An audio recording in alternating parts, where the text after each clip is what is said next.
प्राचीन समय की बात है। किसी नगर में नंदू नाम का एक युवक रहता था। पेशे से नंदू एक किसान था और उसके कुछ भीगे जमीन उसकी कुल संपत्ति थी। उस जमीन पर जो फसल उगती थी उससे उसके परिवार का गुजर बसर होता था। जिन साल फसल अच्छी हो जाती थी वह साल नंदू के लिए खुशी का साल होता था, लेकिन जिस साल फसल अच्छी नहीं होती थी उस साल उसके परिवार को बाड़ियढ़ी ही दिक्कत होगा सामना करना पेड़िडिहाता था। समय अपनी रफ्तार से आगे बढ़ाया रहा था और नंदू अपनी जमीन पर पैदावार बढ़ाने के लिए हर संभव प्रयास करता रहता था। लेकिन का एक पीरियड होसी था। उसके पास कुछ गाय थी और गायों की कुछ बछड़े थे। उसका पीरियड होसी पेशे से एक वाला था। अपने गायों का दूध घर घर बेचकर अपना गुजर बसर किया करता था। लेकिन उसकी एक समस्या थी। वो गायों से दूध तो निकलता था, लेकिन जब बात उनको खिलाने पिलाने की आती, चारा डालने की आती है, तो वह अपने गायों को खुला छोड़िएच देता था, क्योंकि उसे पता था गाय दूसरों के खेतों में जाकर अपना पेट भर के वापस उसी के पास आ जाएंगे। उसका काम सिर्फ गायों से दूध निकालने का था। उनकी देखभाल का जिम्मा वो लेना ही नहीं चाहता था। उसकी वजह से बहुत से लोग उसे ताना भी दे देते, क्योंकि गाय उनके खेतों में घुसती थी तो फसलों को बड़ेढ़ा नुकसान होता था। उससे शिकायत करते कि जब तुम दूध निकालते हो तो उसका चारा तुम क्यों नहीं डालते हो? क्या हमारी फसल बर्बाद करने के लिए उसे खुला छोड़ा बेच देते हो? इस पर वह कहता, मैं गायों को पूरे दिन बांध के नहीं रख सकता, उनको खुला भी छोड़ना चाहिए। गाय हमारी माँ होती है। अगर तुम्हारी फसल खराब होती है तो तुम अपनी फसलों की निगरानी रखो। मैं कौन सा तुम्हारे खेत में छोड़ डहाने के लिए जाता हूं? और इस प्रकार अपनी बात को ऊपर रखते हुए दूसरों को नजरअंदाज कर देते थे। वन दिन सुबह सुबह जब नंदू अपने खेतों में गया तो उसने पाया कि रात में गाय उसकी खेत की बहुत सी फसल खराब कर देती हूं। उस खेत में उसने गाय के पैरों के निशान भी देखे। अब उसको यकीन हो गया था यह गाय उसके पड़ी ढोसी का ही है। इसलिए उसने सोचा कि अपनी पड़ी ढोसी को इसके लिए शिकायत करेगा। लेकिन तभी उसे याद आया कि पड़ी ढोसी को शिकायत करने का कोई फायदा नहीं, क्योंकि वह उसकी बात को मानेगा ही नहीं। और आखिरकार उसने फैसला किया कि रात में वह अपनी फसल की देखभाल खेत में ही अपनी झोपड़ी में रहकर करेगा। उसने घर आकर अपनी पत्नी को अपना विचार बताया कि आज रात से मैं खेतों में ही सोया करूंगा। इस पर उसकी पत्नी ने भी कोई विरोध नहीं किया, क्योंकि उसे पता था फसल अच्छी नहीं होगी तो फिर से कलह के दिन आ जाएंगे। उसी रात को नंदू अपना खाना पीना खाकर अपनी लाठी को तैयार करके अपनी झोपड़ी की तरफ निकलता है। आज उसने फैसला कर लिया था कि आज से जब तक फसल नहीं कटेगी वह खेतों में अपनी फसल की देखभाल क्या करेगा। लेकिन उसके मन में असमंजस की स्थिति थी। उसने सोचा कि अगर गाय मेरी फसल खाने के लिए आती है तो मैं उसे लाठी से तो मार नहीं सकता। बचपन से उसके संस्कार से ऐसी मान्यता थी कि गाय उसकी मां समान है और मां पर लाठी कैसे चला सकते हैं। तो यहां पर असमंजस की स्थिति खड़ी डेही तो हो गई। उसने सोचा कि मैं गाय को लाठी मारने के बजाय ऐसे ही हाँक दिया करूंगा। गाय वैसे ही हाँकने से बाहर चली जाएगी। लेकिन रात में जब गाय फसल खाने के लिए उसके खेत में पहुंची तो उसने खेत से बाहर हाँकने का बहुत प्रयास किया। इस प्रकार गाय को बाहर भगाने की कोशिश करता है तो गाय उस कोने पर पहुंच जाती, लेकिन गाय उस खेत से बाहर निकलने का नाम ही नहीं ले रहे हैं। इससे नंदू की झल्लाहट बढ़ती जा रही थी। अपने गुस्से की वजह से खुद से बेकाबू होता जा रहा था और आखिरकार वह गड्ढी भी आ गई जब वह अपने सारे संस्कार भूल गए। और जब आदमी गुस्से से भर जाता है तो उसका विवेक, उसकी बुद्धिमानी, उसकी सोच सब कुछ खत्म हो जाती है। ऐसे ही कुछ उसके साथ भी होगा। वो भूल चुका था नहीं उसके संस्कार क्या है। और आखिरकार उसने लाठी उठाकर उस गाय को पीटना शुरू कर दिया। इससे वह गाय है खेत से बाहर भागने की कोशिश करने लगी। बाहर भागने की कोशिश में वह गाय एक जगह पानी में पड़ी ढींचकर उस जमीन पर गिर गई। और बदकिस्मती से जहां पर वह गाय गिरी थी वहीं पर जमीन पर एक बड़ा सा पत्थर भी पड़ा हुआ, जिसके कारण उस गाय की उस पत्थर पर गिरने की वजह से वहीं पर मौत हो गई। यह घटना होने के बाद नंदू का गुस्सा एकदम ठंडा हो गया। उसको एहसास हुआ कि उससे इतनी बड़ी गलती हो गई। वह कुछ सोच ही नहीं पा रहा था कि उसे क्या करना चाहिए। क्या उससे कोई पाप हो गया? उसे ऐसा नहीं करना चाहिए। इस सोच विचार में वह पूरी रात सो नहीं पाया और उसके सामने वह गाय तड़ेत पती रही। उसने उसका इलाज करने की भी कोशिश की, लेकिन रात में ना तो उसे कोई चिकित्सक मिल सकता था और ना ही मदद के लिए आसपास कोई मौजूद था, क्योंकि उसका खेत गांव से बहुत दूर था। वह पूरी रात उस गाय के सामने बैठा रहा और उस गाय को अपनी आंखों के सामने डी एचपता हुआ देखता रहा। उसका दिल उसको बार बार धिक्कार रहा था। वह खुद से कह रहा था कि तूने कितना बड़ा पाप कर दिया, इसका प्रायश्चित तू कैसे करेगा। जैसे ही सुबह हुई तो गांव के कुछ लोग उस तरफ आ पहुंचे और जब उन्होंने नंदू को एक मृत गाय के सामने बैठा देखा तो उन लोगों को पूरी घटना समझते देर नहीं लगी और नंदू ने उनके सामने माफी मांगते हुए कहा, यह उससे बहुत बड़ा पाप हो गया। इसके बाद गांव में एक पंचायत रखी गई और झिंस गवाली की वह गायब थी। नंदू का परडिहोसी उसने पंचायत से न्याय की मांग की। यहां पर पंचायत को फैसला करने में कुछ ज्यादा तकलीफ नहीं हुई, क्योंकि नंदू यहां खुद अपने आप को दोषी मानकर बैठा हुआ था। पंचायत ने फैसला सुनाया, जब तक नंदू इस पाप को धो नहीं लेता तब तक वह इस गांव में वापस नहीं आ सकता।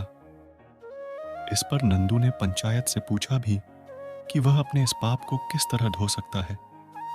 तो पंचायत ने बताया कि तुम 4 धाम की यात्रा करके इस गांव में आओ, उसके बाद तुम्हारा यह पाप धुल जाएगा। लेकिन अब भी नंदू की आंखों के सामने गाय का वक्त तड़ी डीएच पता हुआ चेहरा घूम रहा था और उसे लग रहा था कि 4 धाम जाने के बाद उसका यह पाप किस तरह धुल जाएगा। क्या उस गाय की जिंदगी वापस आ जाएगी? क्या वह दर्द मेरी आंखों के सामने से हट जाएगा? लेकिन फिर भी उनकी बात मानते हो? वह 4 धाम की यात्रा के लिए निकल पेड़ी डीहता है। यह उस समय की बात है जब कोई साधारण वाहन नहीं हुआ करते थे, तो इंसान को अपने पैरों से ही चलना पड़े ढता था, या फिर घोड़ा, गाढ़ी या ऊंट गाढ़ी पर जाना होता था। नंदू की यह यात्रा बहुत लंबी होने वाले, शायद उसे कई वर्ष लग जाते वापस लौटने में, लेकिन फिर भी नंदू अपने पाप को धोना चाहता था। लेकिन उसके मन में एक सवाल भी चल रहा था कि इस पाप का भागीदार जितना वह है, उससे कहीं ज्यादा भागीदार वह ग्वाला है, जो अपनी गाय को दूध निकालकर यूं ही दूसरों की फसल चलने के लिए छोड़ेड़ी एच देता था। यह सिर्फ उसके मन का सवाल था, लेकिन इस सवाल को वो किसी से पूछ नहीं सकता था। जब वह अपने घर से 4 धाम की यात्रा के लिए निकल रहा था तो उसकी पत्नी ने उसके साथ चलने के लिए आग्रह किया, लेकिन उसने अपनी पत्नी को वहीं पर रहकर अपने खेतों की देखभाल और बच्चों की देखभाल करने के लिए कहा और वह अकेला ही अपने पाप को धोने के लिए उस गांव से निकल पड़ी डुएहता है। एक धाम से दूसरे धाम और दूसरे धाम से तीसरे धाम, इस प्रकार चलते चलते नंदू को बहुत वक्त हो गया था। कई साल बीत गए थे, लेकिन नंदू अब भी अपने आप को दोषी मान रहा था। उसके मन से उस गाय का वह चेहरा हट ही नहीं रहा था। जब वह अपने तीसरे धाम की यात्रा पर जा रहा था तो उस यात्रा के बीच में एक जंगल पड़ी जाता था और उस जंगल को पार करते हुए वह धाम था। जब नंदू उस जंगल को पार कर रहा था तो उसे जंगल में एक बिच्छू की कुटिया दिखाई दे। उसे बड़ा ही आश्चर्य हुआ, क्योंकि वहां आसपास कोई भी मनुष्य दिखाई नहीं दे रहा था। कई कई मीलों तक किसी इंसान की कोई बस्ती वहां पर नहीं थी और इस जंगल के बीच में यह एक भिक्षु अकेला क्या कर रहा था। इससे नंदू की जिज्ञासा और ज्यादा बेराज गई और वहां अपनी जिज्ञासा को शांत करने के लिए उस भिक्षु के पास उस कुटिया में पहुंच जाता है। जब नंदू उस कुटिया में पहुंचा, उस वक्त वह भिक्षु ध्यान में था, लेकिन जैसे ही नंदू ने उस कुटिया में प्रवेश किया वैसे ही छो ध्यान से बाहर आ गए। ध्यान से बाहर आने के बाद नंदू ने उनसे पहला प्रश्न किया, जरा ध्यान से सुनिए। नंदू ने पूछा, महात्मा, आप इस जंगल में अकेले किस प्रकार रहते हैं? यहां पर ना कोई इंसान है ना कोई बस्ती है, यहां पर आप अकेले किस प्रकार वास कर लेते हैं? इस पर बिच्छू ने बीड़ेडे ही सहज भाव से उत्तर दिया, इंसान को जीने के लिए सांसें और खाना चाहिए, जो यहां पर भली भांति मिल जाती। सांसें या पेड़ाडीज पौधे देते हैं और खाना भी या पेड़ाडीज पौधे हमें जंगल में दे देते, और जीने के लिए क्या चाहिए? इस पर नंदू ने पूछा कि महात्मा, इंसान को कोई तो चाहिए जिससे वह बात कर सके, जिससे अपनी भावनाएं व्यक्त कर सकें। आपके पास तो का यात्रा भी कर लूंगा, तो भी मेरी मन की परिस्थिति यही बनी रहे। कृपया करके आप मुझे मार्गदर्शन करिए। मैं अपने इस पाप को इस तरह धो सकता हूँ, इस पाप से किस तरह से मुक्ति पा सकता हूँ। यह सुनकर वह भिक्षु ने जोर जोर से हंसने लगता है। इस बात पर जोर जोर से इतने ठहाके लगाकर हंसते देखकर नंदू उस भिक्षु से पूछता है कि महात्मा, इसमें हंसने की क्या बात है? आप इतने जोर जोर से क्यों हंस रहे हैं? इस पर वह भिक्षु कहता है कि बनते, तुम उस पाप को धोने की बात कर रहे हो जो तुमने किया ही नहीं है। तुम अंधकार में भटक गए हो। जो तुमने किया वह कोई पाप नहीं था। वह तुम्हें लगता है कि पाप है, लेकिन वास्तविकता में वह पाप नहीं है। अच्छा, ये बताओ, अगर तुम उस गाय को अपना पूरा खेत चरने के लिए छोड़ डेच देते तो क्या वो सही होता?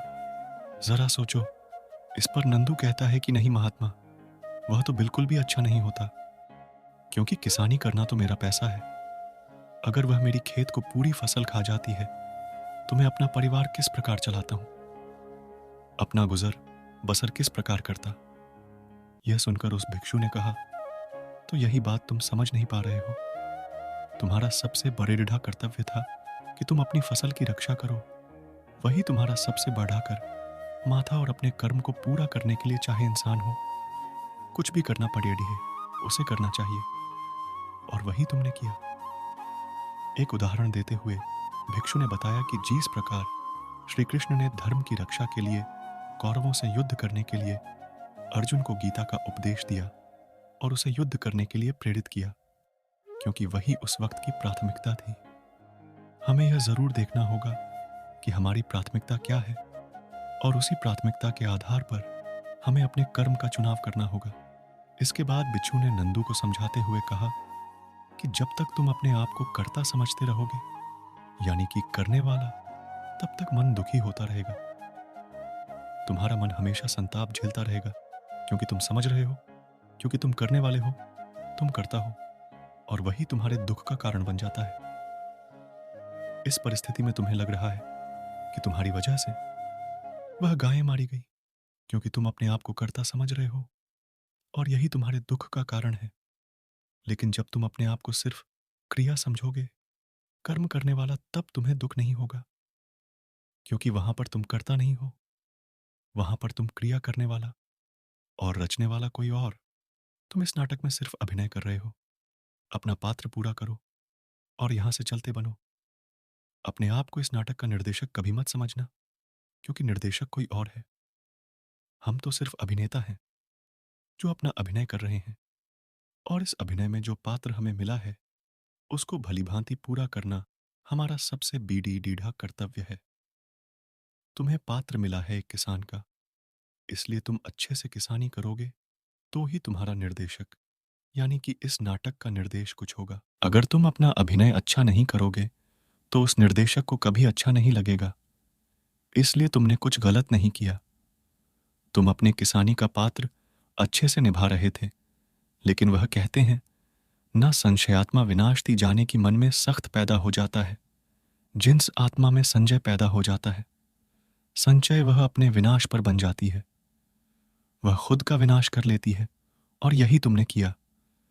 तुम्हारे मन में दुविधा उत्पन्न हो गई है कि मैं किसानी करूं या मैं उस गाय के प्रति अपना कर्तव्य निभाऊंगा, और जहां पर आदमी में संचय आ जाती है वहां पर उसका विनाश निश्चित हो जाता है। एक आखिरी सवाल जो नंदू ने उस बच्चे से पूछा बहुत गहरा था, जरा ध्यान से सुनिए। नंदू ने पूछा कि महात्मा, जो कर्म हम करते हैं हमें उसका फल किस प्रकार मिलता है? अगर मैंने कुछ गलत किया ही नहीं तो मैं यहां पर प्रायश्चित क्यों हो रहा हूं? और अगर मैंने अपना कर्तव्य पूरा निभाया है, अगर मैंने अपना कर्म पूरा किया है, तो मैं यहां पर दुखी क्यों हो रहा हूं? मेरी मन इतनी उत्पीड़न से क्यों भरी हुई? इस पर बौद्ध ने उसे समझाते हुए कहा कि जब तुम जमीन में कोई बीज डालते हो फसल उगाने के लिए, तो तुम्हें कैसे पता चलता है कि तुम्हारी फसल कौन सा फल देंगे? यह सुनकर नंदू ने जवाब दिया कि महात्मा, या तो बीज डालने की कई महीनों बाद पता चलता है, या फसल कौन सा फल देने वाले हैं? जब तक हमें यह पता नहीं चलेगा कि यह बीज इस पेड़ का है, तब तक हमें यह कैसे पता चल सकता है यह पेन कौन सा फल देने वाला? यह सुनकर बिच्छू मुस्कुराते हुए कहने लगे कि जिस प्रकार इसको जमीन में डालने पर हमें पता नहीं होता है कि वह कौन सा हल देगा, उसी प्रकार कर्म करते हुए हमें यह पता नहीं होता है कि इस कर्म का फल हमें किस प्रकार मिलेगा। हो सकता है उस कर्म का फल मिलने में कुछ देरी हो जाए, लेकिन उस कर्म का फल मिलता जरूर है। लेकिन इंसान में इतना संयम नहीं रहता, वह उतनी दूरदृष्टि नहीं रखता, वह उतना सोच ही नहीं पाता। उसे तो अपने कर्मों का फल उसी क्षण चाहिए। वह तो यह चाहता है जैसे ही मैं अपना कर्म करूं वैसे ही मुझे अपना हल मिल जाए। लेकिन ऐसी जिंदगी इसे पैमाने पर नहीं होता है। कोई भी विद्यार्थी मेहनत करता है, कई साल बाद उसे उस विद्या का परिणाम मिलता है। अगर कोई विद्यार्थी यह सोचे आज मैं पूरी पुस्तक पीराज लेता हूं और कल ही मैं परीक्षा में बैठ जाऊं, तो ऐसा हो ही नहीं। उसे सालों साल अभ्यास करना पड़ेड़ी हटता है, और उस अभ्यास का फल उसे कब मिलेगा उसे यह पता भी नहीं रहता। लेकिन फिर भी इंसान यह समझ नहीं पाता और हमेशा अंधकार में भटकता रहता है। अपनी बात खत्म करते हुए भिक्षु ने कहा कि तुम अब अपने गांव लौट जाओ। तुम्हें 4 धाम की यात्रा करने की कोई जरूरत नहीं है। तुम अच्छे से अपने गांव में जाकर अपना कर्म करो और वहां पर अपने परिवार की देखभाल करो। यही तुम्हारा अभिनय और यही तुम्हारा पात्र है जो तुम्हें इस जीवन में निभाना है। यह सुनकर नंदू कहता है, लेकिन महात्मा पंचायत ने मुझे दोषी पाया है, और जब तक मैं अपनी सजा पूरी नहीं कर लेता, यानी कि अपना पाप नहीं धो लेता, तब तक मैं कैसे वापस जा सका? या तो धोखा होगा, छल होगा। इसका परिणाम मुझे बाद में भोगना होगा। इस पर वह भिक्षु कहता है कि तुम एक बार अपने गांव में जाओ। वहां की परिस्थिति बहुत कुछ बदल चुकी होंगी। वह गांव अब वैसा नहीं रहा होगा जैसे कि तुम छौड़ाकर आए थे, क्योंकि तुम अपनी कर्म अच्छे से कर रहे थे और उन कर्मों के परिणाम वहां पर तुम्हारे परिवार को मिलने शुरू हो चुकी हो जाओ। इस चीज को अपने आंखों से देखो और कर्मों के इस विधान को भली भांति समझो। यह सुनकर नंदू अपनी यात्रा के बीच से ही वापस अपने गांव में लौट आता है। गांव में लौटकर वह क्या देखते हैं कि उसका वह ग्वाला पड़िए ढोसी जब गाय को यूं ही छौड़ा देता था, उसके पास एक भी गाय नहीं थी। और दूसरी तरफ उसके परिवार के नाम पर गांव में एक गौशाला बनी हुई है, जहां पर गांव के लोग अपनी श्रद्धा से कुछ ना कुछ गाय भू खाने के लिए चारा भेंट में देते रहते थे। यह दृश्य देखकर नंदू आश्चर्यचकित रह गया। उसे समझ नहीं आया कि यह किस प्रकार हुआ। जब उसने लोगों से पूछा यह किस प्रकार हुआ, तो लोगों ने उसे बताया कि तुम्हारे जाने के बाद इस ग्वाले ने अपनी गाय रात में छोड़ डरना बंद नहीं किया, और इसकी गाय दूसरे के खेतों में भी फसलों को नुकसान पहुंचाती रहती थी, जिससे सभी गांव वाले बहुत परेशान हो गए। और आखिरकार 1 दिन पंचायत हुई, पर पंचायत में यह निर्णय किया कि नंदू से कुछ गलत नहीं हुआ था। अपनी फसल को बचाने के लिए अनजाने में ही उससे यह गलती हो गई, लेकिन यह गलती नहीं मानी जा सकती है। और इसलिए जो गाय ग्वाले ने छोड़ी बेच रखी थी, उन गायों को पकड़ डेच कर एक गौशाला बनाई गई, और वह गौशाला नंदू के परिवार के नाम कर दी गई, क्योंकि पंचायत को एहसास हुआ नंदू को दोषी मानकर उसने बहुत बड़ी गलती हुई। इसलिए अपनी गलती को सुधारने के लिए उन्होंने वह गौशाला नंदू के परिवार के नाम कर दी। यह दृश्य देखकर नंदू की आंखें खुल गईं। उसे उस भिक्षु की बात याद आ गई। जब जमीन में बीज को डालते हैं तो हमें पता नहीं होता कि वह बीज क्या फल देगा, लेकिन जिस दिन वह फल देता है उस दिन हमें पता चलता है कि हमारा धर्म इतना सा। दोस्तों, कैसी लगी यह कहानी? आपको कमेंट सेक्शन में जरूर बताना, और अगर अच्छी लगी हो तो इस चैनल को सब्सक्राइब करके नोटिफिकेशन बिल को जरूर ऑन कर देना।